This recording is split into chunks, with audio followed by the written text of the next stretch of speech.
कई प्रकार के मोक्षदायिनी उपायों से बच जाते हैं, और एकमात्र एक उपाय जो होता है वो प्रभु की अनन्य भक्ति रूप सेवा से हम मुक्ति पा लेते हैं। ये हम आज के प्रयोग में निश्चित करेंगे। अब हम देखेंगे बंधुओं, इस सर्वांग योग के माध्यम से प्रत्यक्षीकरण को। इसमें भगवान कहते हैं कि वस्तु निश्चय ही सर्वांग योग है, परमात्मा का निश्चय भी वस्तु है। तो उन्होंने कहा कि वस्तु को सामने रख करके प्रयोग करें। तो हमारे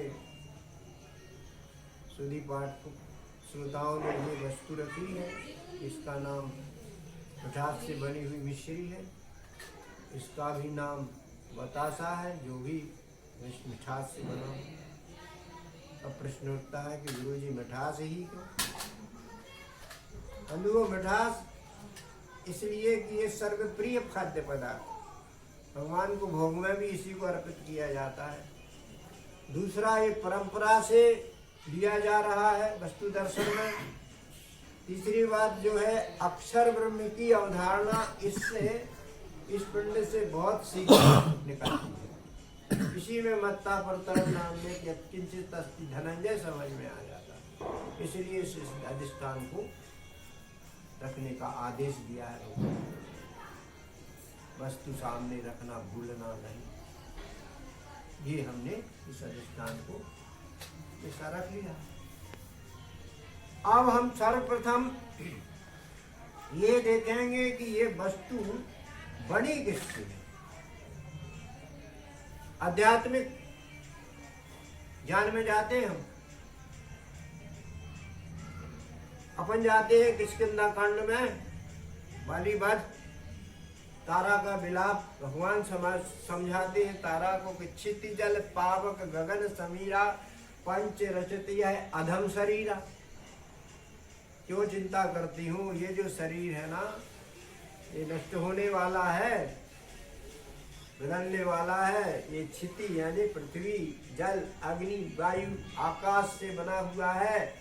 आ धा में, आ माने अहंकार तमोगुण, धा माने बुद्धि सत्वगुण, और माँ माने मन रजोगुण। तो सतरज गुण मन सतरज तम 3 गुण और 5 पंच महाभूत पृथ्वी जल अग्नि वायु आकाश से ये पिंड बना है। और हमारा पिंड भी बना है, चाहे ये सजीव हो चाहे निर्जीव हो, कहे जाने 100 में भी वही 5 तीर मिलेंगे। जड़ कहते हैं जिसको, उसमें भी मिलेंगे, और चैतन्य में भी उसको मिलेंगे।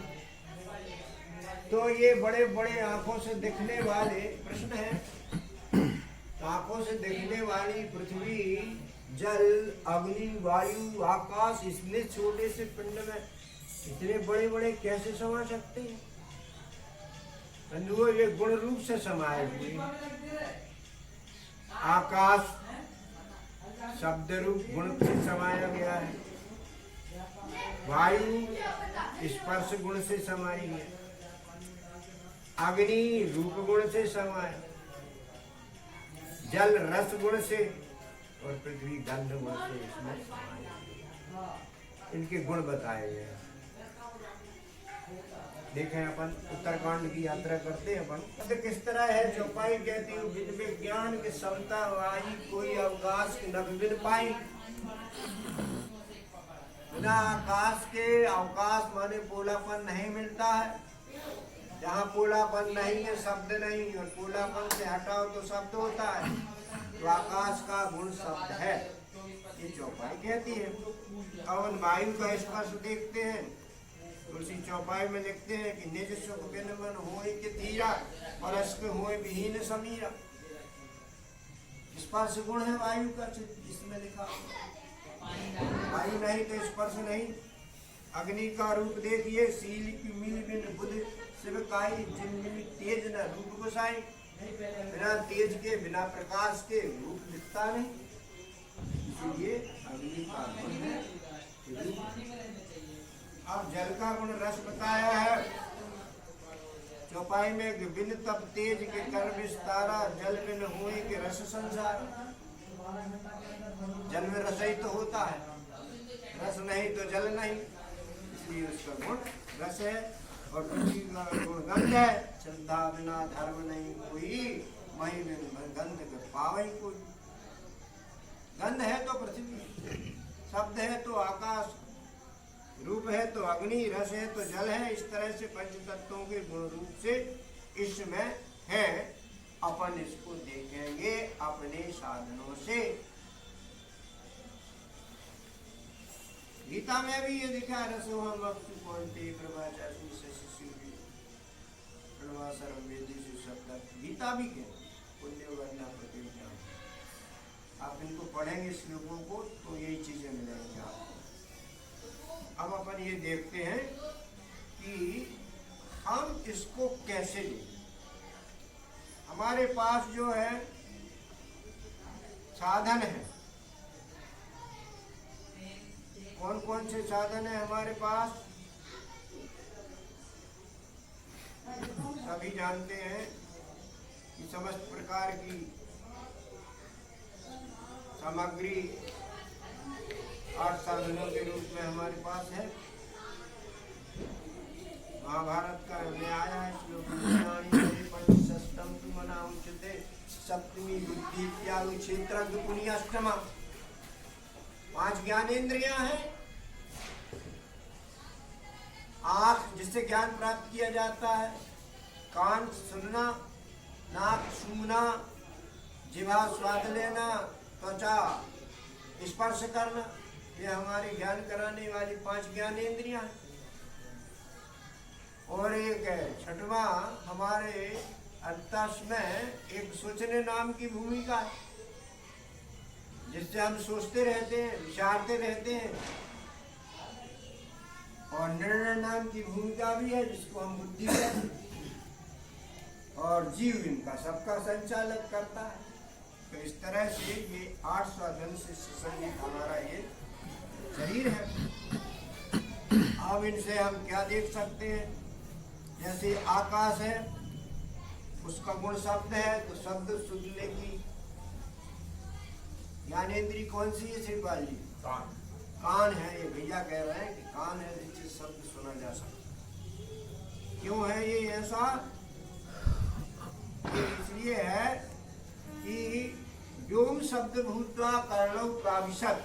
सद्गुरु कहते हैं कि आकाश शब्द रूप से इस कर्ण में स्थित है और श्रवण शक्ति के रूप में विकसित है, इसलिए इसको देखिए।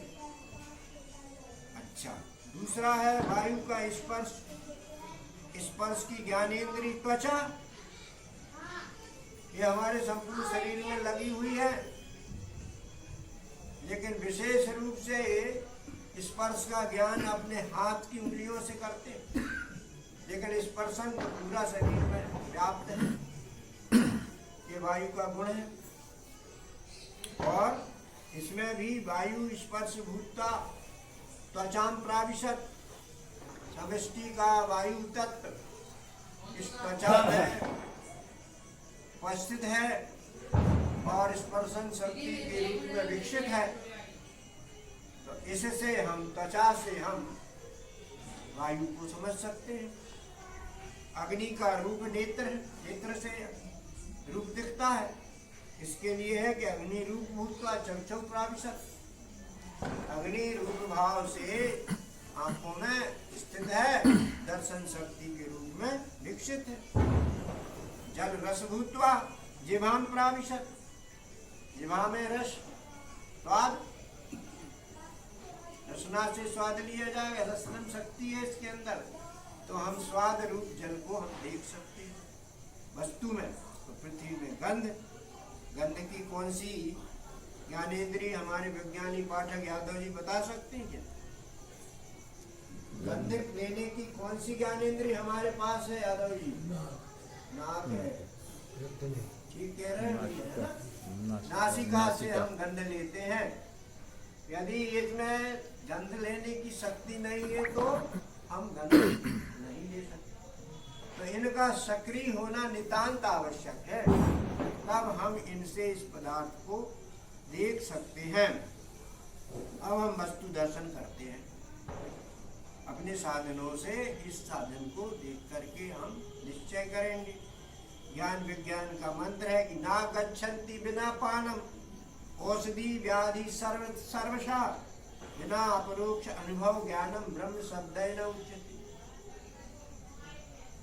शब्दों से समझने से कहने से ब्रह्म का अनुभव नहीं होता है। इसमें कहा गया है कि जब तक कोई औषधि को हम व्याधि हटाने के लिए खाते नहीं हैं तब तक व्याधि नहीं हटती। इसी प्रकार से ये जब तक हम प्रत्यक्षीकरण नहीं कर लेते हैं, अपनी इंद्रियों से नहीं देख लेते हैं, तब तक हमें ब्रह्म का अनुभव नहीं हो सकता, ये मंत्र कहता है। तो हम देखते हैं इसमें सर्वप्रथम आकाश को ही देखते हैं। भगवान सर्वांग योग में कहते हैं इसे हाथ लगा देखो आता नहीं, शब्द को देखते हैं। आकाश का गुण शब्द है। इसमें शब्द है स्थायी, बजा के कान से सुनो। मैं इसको बजा रहा हूँ, इसमें कान में सुनाई पड़ रहा होगा आपको। बजा के कान से सुनो तो आवाज आती है। अब मैं अपने आप को बजा रहा हूँ, यहाँ भी आवाज आती है। अब मैं और आगे बजा रहा हूँ तो आप देखिए यहाँ भी आती है। इस तरह से मैं पिंड से लेकर के ब्रह्मांड की किसी वस्तु में बजाऊंगा तो निश्चित रूप से शब्द सुनाई पड़े, लेकिन शब्द का प्रकार अलग अलग होगा। एक सा नहीं है, अलग अलग प्रकार रहेगा, लेकिन शब्द है। इससे सिद्ध होता है कि वस्तु में आकाश है। अब दूसरा हम देखते हैं, उससे थोड़ा सा स्थूल वायु है, इसका गुण स्पर्श है। स्पर्श लेने की ज्ञानेंद्रिय हमने समझा तक त्वचा है और उसकी कर्मेंद्रिय हाथ है। तो अपन इस हाथ से इसको हाथ से लगा देखो, आता है स्पर्श ध्यान में। यही स्पर्श वह संपूर्ण विश्व में है भरा हुआ। इसमें हम स्पर्श करते हैं तो एक अलग प्रकार का स्पर्श आता है, और हम अपने को स्पर्श इस माला को कर रहे हैं तो हमको कुछ अलग ठंडी ठंडी लग रही है। हम इसको कर रहे हैं तो ये चिकनी चिकनी लग रही है। हमने देखा नहीं, लेकिन हमारी इस ज्ञानेंद्रिय त्वचा ने देख लिया। तो स्पर्श तो रहेगा, लेकिन मिलता लिए तो रहेगा। तो स्पर्श गुण है, माने इसमें वायु तत्व है वस्तु में। अपन देखते हैं अब अग्नि का रूप। अग्नि का रूप देखने के लिए हमारे पास ज्ञानेंद्रिय एक नहीं दो है। एक फूट जाए तो दूसरी काम करेगी।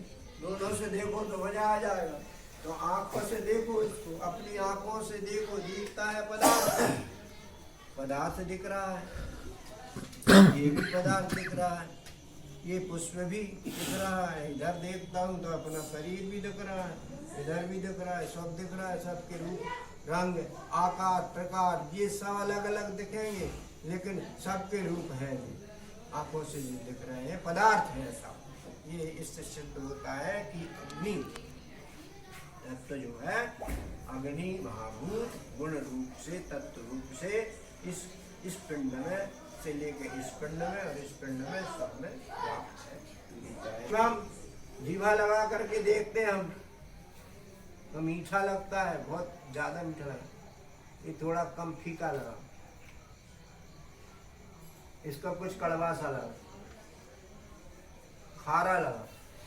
इसी तरह से हम जहां भी जीभ लगाएंगे तो स्वाद तो मिलेगा।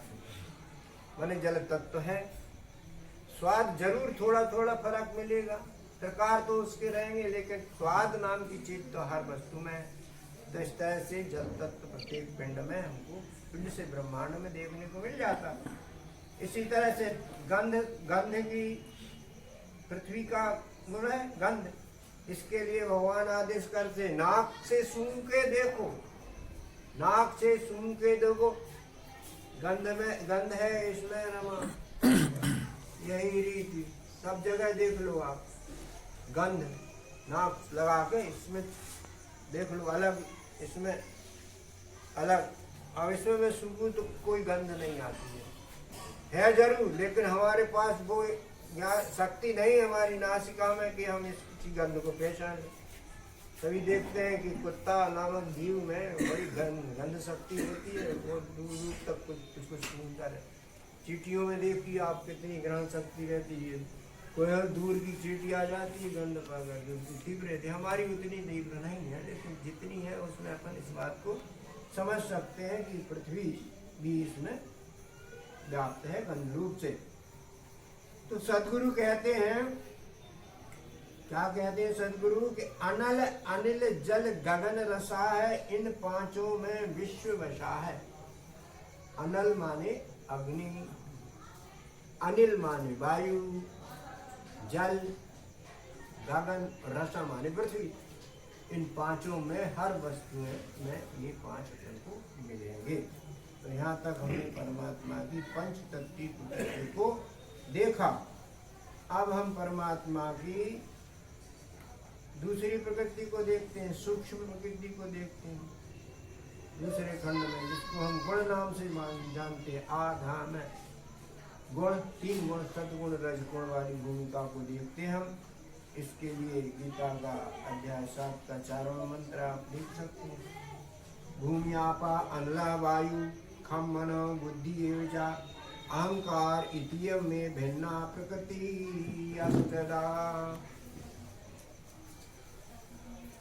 इस प्रकार से अब जो 5 के बाद 3 आती है वो गुणों की आती है। ये गुणों को हम अब समझेंगे, 3 गुणों को। सत रज तम। सत रज तम है क्या जी? जैसे सत अच्छा ही अच्छा,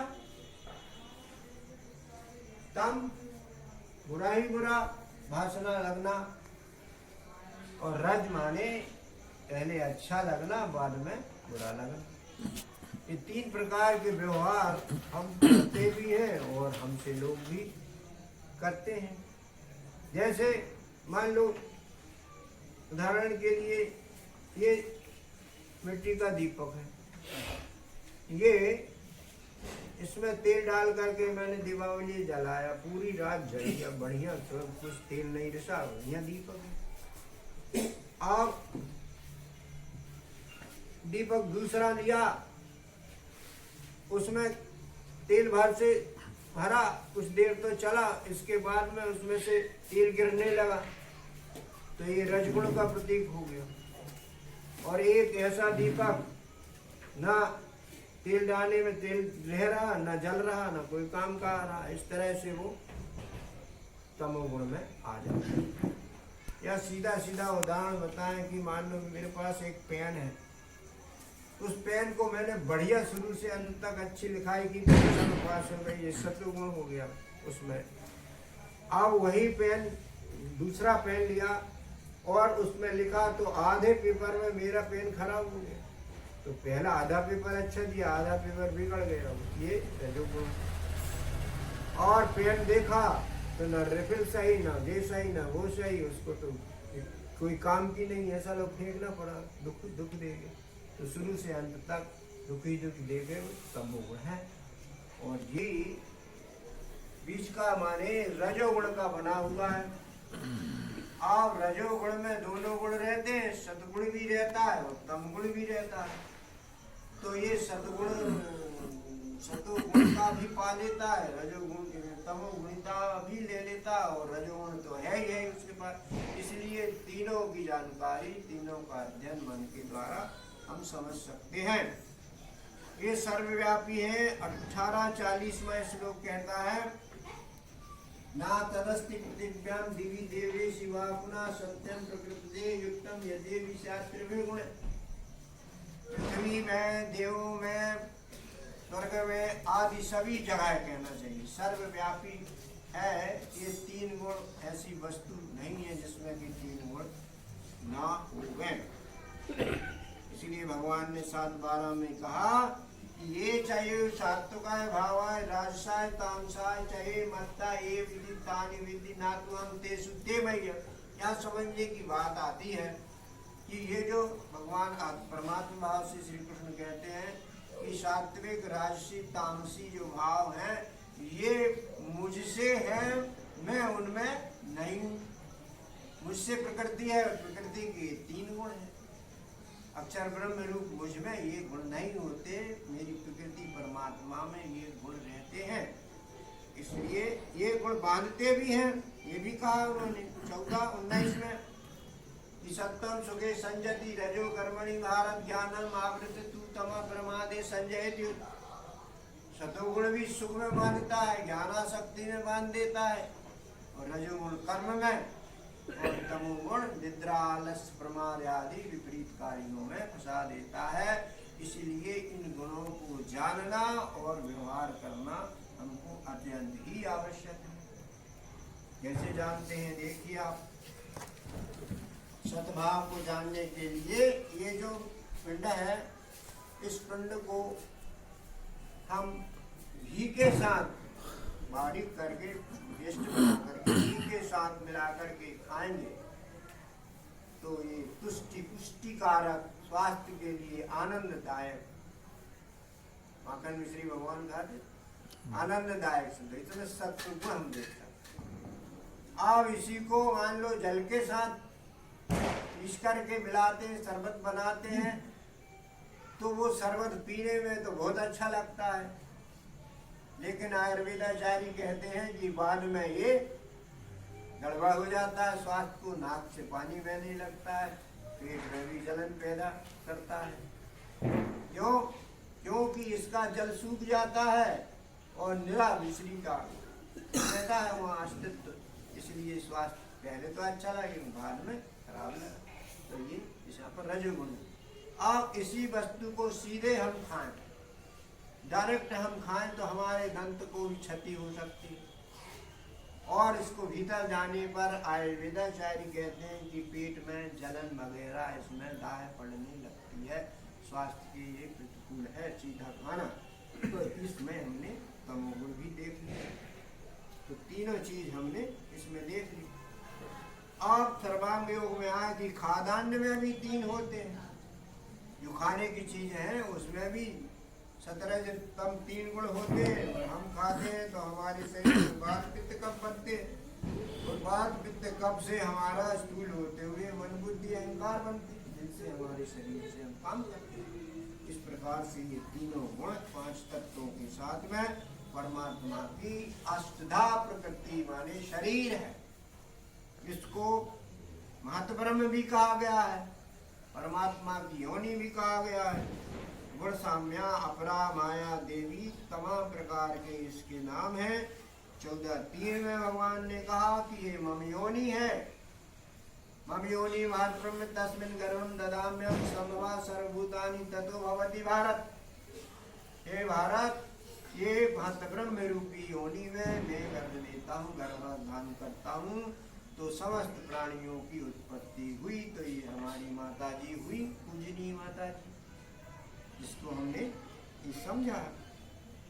मार्कंडेय पुराण में दुर्गा सप्तशती में इनकी वंदना की गई माता जी। श्लोक कहता है सत्य स्पर्शे रूपे रसे गंधे च योगिनी सप्तम रजस्तमा रक्षे नारायणी सदा। शब्द स्पर्श रूप रस गंध के रूप में ये जो है सतरजतम सहत, ये नारायणी है। नारायणी वही मतलब ये सर्व रूपमयी देवी है, सर्व देवी मयम जगत। इसलिए न तो हम विश्व रूपाम ताम नमामि परमेश्वरी, ऐसी परमेश्वरी को हम नमस्कार करते हैं। ये 2 बातें हमने देख ली। अब हम शरीर तो देख लिया, अब भीतर की आत्मा देखते हैं वस्तु दर्शन में। बंधु, हम देखते हैं कि इसमें भीतर बाहर, बाहर क्या है और भीतर क्या है। नेताजी बताएं क्या है, भीतर क्या है, बाहर क्या है।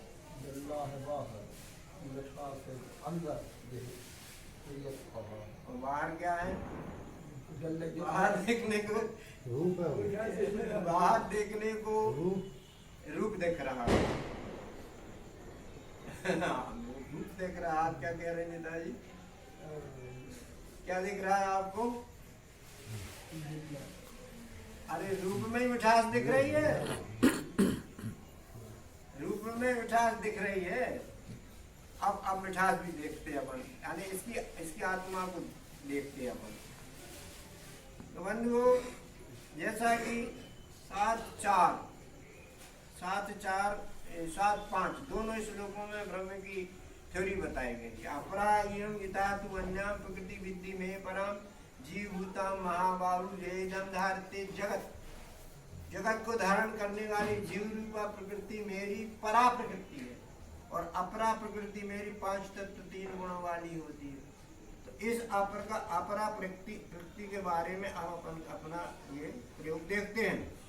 जैसा कि हमने देखा कि क्षर विराट को हमने निज बुद्धि से देखा, निज बुद्धि से देखना हुआ, और अक्षरात्मा को हम सद बुद्धि से देखेंगे तो हुआ ये जानना। पहले देखना फिर जानना, और पश्चात इन दोनों की तद्रूपता हो जाएगी तो समुष्टि बुद्धि से पहचानना हो जाएगा।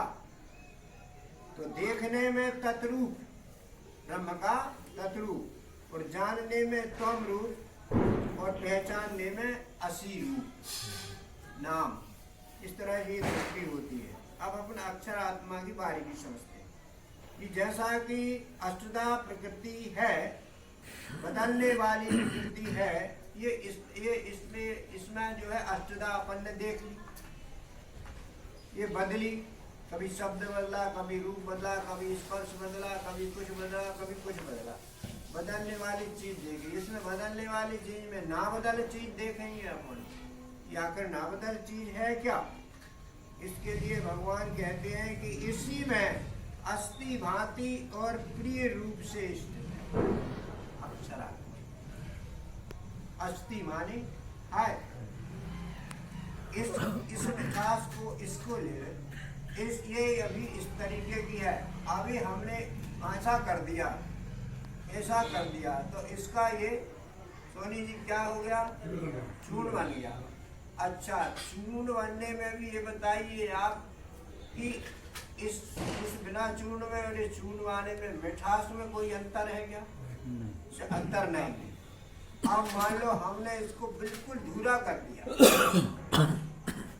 और जल में घोल दिया, तो बताइए कृपाल जी, क्या जो घुला है उसमें मिठास है? मिठास है। ये आपने कैसे जाना? इसलिए कि उसी का परिवर्तित रूप है मिठासी। आपने बुद्धि लगाई ना, बुद्धि से जाना, बुद्धि से भास हुआ कि इस जल में भी मिठास है, बुद्धि से भास हुआ। इसका अस्तित्व भले ही इधर उधर हो जाए, लेकिन इसकी जो अस्थि भाव है, मिठास का भाव है, वो कतई परिवर्तित नहीं हो सकता। दूसरा उदाहरण ले अपन स्वर्ण का आभूषण। स्वर्ण का आभूषण यदि किसी को बताया जाए कि ये आभूषण, मान लो ये कान के बाले हैं, तो हमने पूछा माँ साहब जी ये क्या है, तो आप क्या कहेंगे? बाले कहेंगे आप। Very good. अब प्रश्न आपका फिर उठेगा कि भैया बाले तो है, मगर ये किसके बने हुए हैं ये तो बताओ। तो स्वर्णकार कहेगा भैया स्वर्ण के हैं। अब माँ साहब जी कहे कि भैया ये बाले का मुझे दूसरा कंगन बना दोगे? मुझे बना देंगे। फिर उसने क्या किया, इसको बेच के किया, स्वर्ण को कंगन बना दिए। स्वर्ण तो वहाँ भी था और स्वर्ण कंगन में भी, स्वर्ण गले के हार में भी रहेगा। तो स्वर्ण तो स्थायी है, अचल है। इस पर बनने वाले मिटने वाले जो आभूषण है वो अष्टधा प्रकृति, और जो स्थायी अचल है वो अक्षर प्रकृति है, परमात्मा। इसी तरह से अपन और भी उदाहरण ले सकते हैं। अब इसका अस्थि भाव तो स्पष्ट हो गया। अब इसे भांति शब्द और है। भांति क्षर के बदलते खेल का आधार समझ में आता है, भासता है, लगता रहता है। जैसे इस पेटी में उठाया सबने तो कुछ वजन लगा, तो भास हो रहा है कि इसमें कुछ है, पक्के में भास हो रहा है कि कुछ है। अभी देखा नहीं है, फिर भी भास रहा है कि कुछ है। ऐसे ही ये विश्व रूप का चमत्कार देखकर लगता है कि कोई कर्ता इसका है, भास हो रहा है, आभास हो रहा है, यानी लग रहा है, समझ में आ रहा है, बुद्धि में आ रहा है, ये भांति है, कुछ न कुछ हो रहा है। मान लो ये जगत बदल रहा है, फिर भी विश्व रह रहा है। ये बात जो है भासना कहलाती है। और तीसरा जो गुण है प्रियता का, क्षर का आधार प्रिय सबको रहता है। जैसे एक माला है, एक माला बनी सुंदर मेरी, ये माला बनी। अब इस माला में मान लो अब ये अच्छी सुंदर बनी है तो आप सोचेंगे तो माला बहुत सुंदर बनी है। इसका आधार आपको दिख नहीं रहा, लेकिन आपको भास जरूर हो रहा है कि यार कोई चीज इसमें गुथी जरूर है, दिख नहीं रही मगर कोई चीज है। तो ये यदि धागा ना हो तो ये माला की प्रियता समाप्त हो जाएगी। तो इस क्षर का जो आधार है वो प्रिय है, वो आत्मा है। ये शरीर क्यों प्रिय होता है हमें? क्योंकि इसमें जीव रूप बैठा हुआ है। कहीं भैया शरीर को मान लो हाथ पैर काट लो मगर पूरी तरह जीव निकालो नहीं मुझसे, तो कौन सी चीज प्रिय हुई?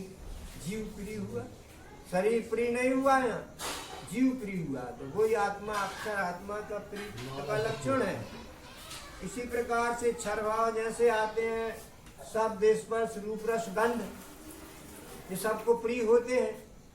अभी बताया था कि शब्द यहाँ अलग तो यहाँ अलग तो यहाँ अलग, तो शब्द तो अक्षर हुआ ना, और इसमें जो बदलने वाला आवाजें हैं विक्षरण हुआ उनका। तो अक्षर रूप से शब्द स्पर्श रूप रस गंध क्षर रूप से सबको प्रिय करती है। गंध भी अच्छी लगती है, स्पर्श भी अच्छा लगता है। और ये सारी चीजें किसके कारण है? अक्षर आत्मा के कारण है, नहीं तो उनका कोई महत्व नहीं है। तो इस प्रकार से उपयोगिता और स्वाद की दृष्टि से क्षर का आधार माने ये मिठास, इसके अंदर की मिठास, इस मिठास से ही ये डगला बना है, ढीला बना है। और इस मिठास का नाम भी मिश्री रखेंगे अपन। ये रूप धारण धरो। हाँ, इसी ने अनेक रूप धारण कर सकते हैं अपन, कई प्रकार के टुकड़े कर सकते हैं, रूप समझा सकते हैं अपन। इसी प्रकार से इस अक्षरात्मा को वेदों ने नेति नेति कहा है। सर्वांग योग में आप देख, आप चले जाइए वाल्मीकि श्री राम प्रसंग में सोरठा में आया कि राम सुदर्शन अगोचर बुद्धि पर अभिगत अकथ अगाध नेति नेति निगम। यहाँ भी नेति नेति कह दिया। ये प्रभु आपका स्वरूप जो है इतना विराट है कि उसको हम शब्दों से कह नहीं सकते। ना तस्य प्रतिमा अस्ति, इसकी प्रतिमा भी नहीं बना सकते हैं। तो इस विराट रूप को हमारे विद्वान साथियों ने कह दिया कि ये ना इतना ही नहीं है, ये तो कुछ और ज्यादा है, ये हमारे समझ के बाहर है। भगवान मायानंद जी ने कह दिया नेतिका से इस वस्तु की उपलब्धि हो, वस्तु की उपलब्धि करा करके नेति खत्म कर दिया। वस्तु ही ब्रह्म है, उन्होंने इन त्रिपुटी योग से पूरा सिद्ध कर दिया। इसमें यही बात आती है। तो श्रुति बंधुओं, श्रुति वेदों का ही रूप है। श्रुति यानी श्रुतम होता है, श्रुतियों में केवल श्रुतम होता है, माने शब्द ज्ञान ही होता है। हम सुनते भर हैं, उसमें दृष्टुम नहीं होता। दृष्टुम माने देखना, जहाँ सुनतुम होता है वहाँ दृष्टुम नहीं होता, और जहाँ दृष्टुम होता है वहाँ ज्ञातुम नहीं होता। अब ज्ञातुम हो जाए तो प्रविष्टुम नहीं होता। लेकिन इस प्रयोग में क्षर अक्षर पुरुषोत्तम तीनों, क्षर अक्षर दोनों इसमें प्रविष्ट हो गए, मिल गए हैं, एक से हो गए, प्रविष्ट सब कुछ लय हो गया। तो जानने के बाद कुछ शेष नहीं रह जाता है, शेष समाप्त ही हो जाता है। तो कहा जाता है कि जानत तुम्हें हो जाई, ये सब साधन से नहीं हुई, तुम्हारी कृपा पाए कोई। ये ब्रह्मलब्धि ये ब्रह्म दर्शन ही हमारे ब्रह्म ज्ञान सब तत्व जानने का उद्देश्य है। इसको सर्वशक्तिमान कहा गया है अक्षरात्मा को, इसलिए कि क्षर शक्ति है तो क्षर को धारण करने वाले अक्षर को शक्तिमान कहा जाता है। ऐश्वर्य इसलिए है कि तमाम प्रकार का ऐश्वर्य उसके आधार पर ही आधारित, इसलिए वह ऐश्वर्यशाली है। और निराकार इसलिए है कि निरा कई आकारों में ही भ्रमण कर रहा है, रूप और नाम बदल रहे हैं, बाकी वो एका है, इसलिए उसको निराकार भी कहा जाता है। बंधुओं, अब हम पुरुषोत्तम पर चलते हैं। त्रिपुटी का तीसरा योग भी करना है। अब तक हमने परमात्मा का स्वरूप माने क्षर निज बुद्धि से दुष्टुम किया, देखा, और परमात्मा अक्षर रूप हमने सदगुरु बुद्धि से देखा, सदगुरु बुद्धि से जाना, दृष्ट माने ज्ञातम किया। अब दोनों को ब्रह्म बुद्धि से नाम में प्रतिष्ठित कर दिया। हमने क्षर दर्शन में तद्रूप देखा, हमने क्षर दर्शन में तद्रूप देखा, ढेला के रूप में देखा, और अक्षर दर्शन में सत को जाना मिठास के रूप में, और पुरुषोत्तम दर्शन में तद्रूपता पाई नाम के रूप में। दृष्टुम ज्ञातुम चा तत्तेन प्रविष्टुम चा परम तप, यहाँ सब मिल गया, झगड़ा खत्म हो गया। क्षर का अक्षर का जो हमारे विद्वानों में होता है कि हम निर्गुण ब्रह्म वाले, कोई कहता हम सर्वगुण ब्रह्म वाले। यहाँ माननीय चेतन ने कहा ना तो निर्गुण में फंसो ना सगुण में फंसो, सीधे वस्तु में दोनों का विलय हो गया, उसका नाम वस्तु पुरुषोत्तम वस्तु है, नाम है, नाम में ही सब कुछ है। और एक दूसरे से ये मिठास को इस ढेले से हम अलग नहीं कर सकते। तो मिठास की लड़ाई ढेले से है ही नहीं, क्योंकि इनकी पक्की दोस्ती है। उन दोनों की दोस्ती खत्म हो जाती है तो यहाँ एक शुरू हो जाता है नाम नाम की चीज। तो नाम का बहुत बड़ा महत्व है। अस्ति भांति प्रिय रूपम नाम चाहिए पंचकम पंचकम आदित्र्यम ब्रह्म रूपम जगत रूपम तत्व। अस्ति भांति प्रिय अक्षर के लक्षण, और नाम और रूप ये जगत रूप पुरुषोत्तम के लक्षण है। इस प्रकार के दोनों के संयुक्त होने से जो है आत्म स्थिति बनती है, सारे झगड़े खत्म होते हैं। अगुनय सगुनय वाले जो झगड़े हैं वो सब हो जाते हैं, खत्म हो जाते हैं। द्वैत बुद्धि रूप सगुण, अद्वैत बुद्धि रूप निर्गुण का झगड़ा पुरुषोत्तम नाम में खत्म हो जाता है। फिर आनंद भक्ति शुरू हो जाती है। आत्म भक्ति को अनन्य भक्ति कहते हैं। झगड़ा बड़ा नहीं होता, दो अस्त हो जाते फिर कितनी अच्छी मैत्री बनती, एक दूसरे की सेवा करने लगता। जब दोस्ती हो जाती तो सेवा भाव शुरू होता, झगड़ा खत्म हो गया सेवा भाव शुरू हो जाए। अब अपन इसको देखते हैं कि किस तरह से अनन्य भक्ति शुरू होती है। अंतिम पाद है, थोड़ा सा धैर्य धारण कीजिए। अंतिम पाद है अनन्य भक्ति का। यदि हमारा स्वयंभू शरीरस्थ साधनों से सदगुरु अनुभव से पिंड ब्रह्मांड की एक रूपता का प्रत्यक्ष अनुभव साध्य हो गया तो क्या होगा?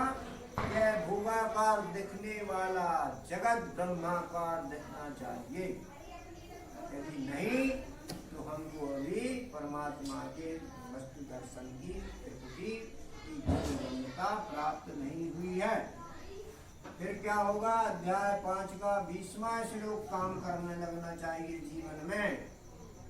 बहुत इम्पोर्टेंट है 5 का 20वां श्लोक, जिसमें कहा गया है कि ना प्रेषित प्राप्य चा प्रियम ना उद्विजेत प्राप्य चा अप्रियम स्थिर बुद्धि असंगुणा सा ब्रह्मणि तेष्ठता। माने जो अच्छा मिल जाए उसमें अधिक प्रसन्न जो ना हो, और खराब हो जाए तो उसमें अधिक विषाद में ना जावे, समरूप से दोनों को झेल ले, ऐसे व्यक्ति को भगवान ने कहा कि वही बुद्धिमान है। क्या बुद्धिमान है और वह ब्रह्म को जल्दी जान सकता है और उसमें अवस्थित भी हो सकता है। इसको कहते हैं जीते जी मुक्ति, ब्राह्मी स्थिति कहते हैं।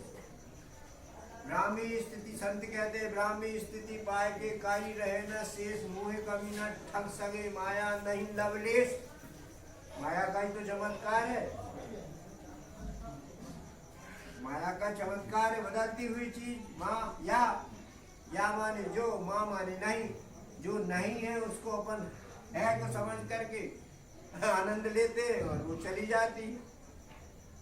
वस्तुओं में होता है, व्यक्तियों में होता है, सब में होती है ये स्थिति। ये ब्रह्म की अष्टधा प्रकृति है, इससे जन्म, लेकिन आकर्षण से माया हो जाती है जीते जी। तो जो व्यक्ति सर्वांग योग की विधि से अर्थात सद्गुरु प्रणीत त्रिपुटी तत्व दर्शन योग से परमात्मा के प्रत्यक्ष दर्शन कर लेता है, भगवान कहते हैं जन्मता ही नहीं, चक्कर खत्म हो जाता है। श्लोक 13-23 या एवं वेत्ति पुरुषं प्रकृतिं च गुणेशः सर्वथा वर्तमानो अपि न स भूयो अभिजायते। जो इस पुरुष को, अक्षर ब्रह्म पुरुष को, उसकी प्रकृति के साथ में, उसके गुणों के साथ में जान लेता है, वह तमाम प्रकार के संसारी कार्य करता हुआ भी पुनर्जन्म न हो जाता है। जीवन रहते जन्म मृत्यु के दुख से मुक्त तो हो ही जाता है बंधुओं। और जीवन रहते स्वयंभू वेग से इस विष्णु परमात्मा की अनन्य भक्ति करने की उसकी स्वभाव में बात आने लगती है और परम सिद्धि को प्राप्त करने का ये प्रमुख सूत्र है 1846। क्या कहता है? यथा प्रवृत्ति भूतानां येन सर्वं इदं ततं स्वकर्मणा तमभ्यचै सिद्धिं विन्दति। मानव गीता में कर्मयोग में स्वकर्म वर्ण कर्म को ही करने को ही अनन्य भक्ति कही गई है। परमात्मा लब्धि तक की प्राप्ति की बात है। जीवन जीते परमात्म लब्धि सतत आनंद के रूप में आती है, टेंशन प्रूफता के रूप में आती है। भगवान ऐसे नहीं दिखते कहीं कि जैसे कल्पना में दिख जाए, लेकिन भीतर से अंतर से जहाँ सतत आनंद आने लगता है, ये संसार फीका, शरीर फीका पड़ने लगता है, आसक्तियाँ चली जाती है, तो समझ लीजिए कि उसकी उपस्थिति हमारे अंदर होने लगी है। ऐसे अनन्य भक्त में राम राज्य का वर्ण धर्म कार्य करने लगता है। आपने पढ़ा होगा राम राज्य, वर्णाश्रम निज निज धर्म निरत पेद पदो, चलई सदा पावहि सुखई नहीं भय शोक रोग। यही तो परेशान करते हैं, भय शोक रोग ये नहीं होंगे ऐसी बात नहीं है, होंगे लेकिन हमें भासेंगे नहीं, आगम अपाय ना होंगे। भासती वही चीज है जिसको हम पकड़ लेते हैं और साक्षी भाव से देखें तो निकल जाने देते हैं, चली जाती है, इसलिए उसको रोकना नहीं है। तो बंधुओं बिल्कुल सरल सी बात है कि हम गीता के 18वें अध्याय में देखें, उसमें वर्ण स्वभाव बताया गया और उससे अपने वर्ण को पहचाने कि हम ब्राह्मण हैं कि क्षत्रिय हैं कि वैश्य हैं कि शूद्र हैं। वर्ण है ये जाति ना समझे। वर्ण 4 प्रकार के होते हैं, स्वयंभू 3 गुणों से बने होते हैं, सत रज और तप से ही गुणों का प्रभाव होता है। यदि बंधुओं अनन्य भक्ति की बात जहाँ तक आती है, कहा गया कि अपने वर्ण कर्म से सेवा को कहते हैं। भगवान की भक्ति जो जड़ चेतन में है, प्राणी है, वस्तु है, फिर इसकी सेवा करने को अनन्य भक्ति कहा गया। यदि आप ब्राह्मण हैं तो निष्काम भाव से विद्या दान करें, ईश्वर की भक्ति, ईश्वर की सेवा, और क्षत्रिय है तो रक्षा का दान करें, न्याय का दान करें, व्यवस्था का दान करें, और वैश्य हैं तो भोजन उत्पादन वितरण का कार्य अच्छे से करें, ईश्वर की सेवा इस काम भाव से। और शूद्र हैं तो सद्भाव से सबकी सेवा करें, ये अनन्य भक्ति है। तो मायानंद जी ने कहा कि इस सर्वांग योग को आप अध्ययन कीजिए, क्योंकि इसमें उन्होंने गारंटी दी है कि सर्वांग योग ये स्थायी बीज है दिव्य चक्षु का। इसे जो पाठ में लेवे चित्त से निज कर्म में यदि इच्छा से योग क्षेम होवेगा, उसका सदा अंत में पद सु पावे वेदों में श्रेष्ठ योग। इसमें दिव्य चक्षु का बीज है, छिपा हुआ है। दिव्य चक्षु को फसल को बोना शेष है। दिव्य चक्षु का प्रैक्टिकल करना आपको है, सैद्धांतिक रूप से इसमें बताया गया है। इसके अनुसार अपन ये प्रयोग करें तो अपनी अनन्य भक्ति वर्ण कर्म सेवा पे समाप्त हो जाती है। और श्रेष्ठ पद क्या होता है? जीवन मुक्ति अवस्था प्राप्त करके ब्रह्माकार वृत्ति हो जाना, ये पद है, अनन्य पद है। तो बंधुओं, जीवन रूपी खेत में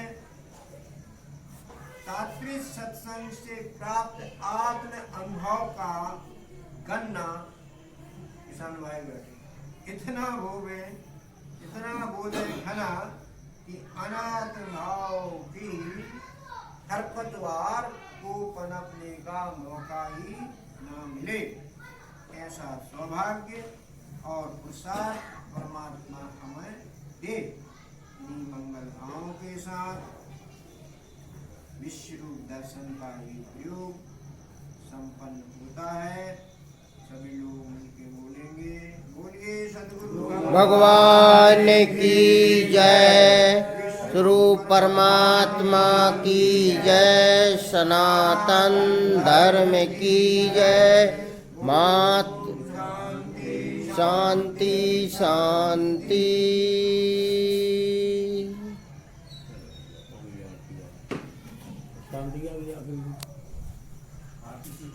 आरती इसी में कर रहे हो? नहीं, क्या दशा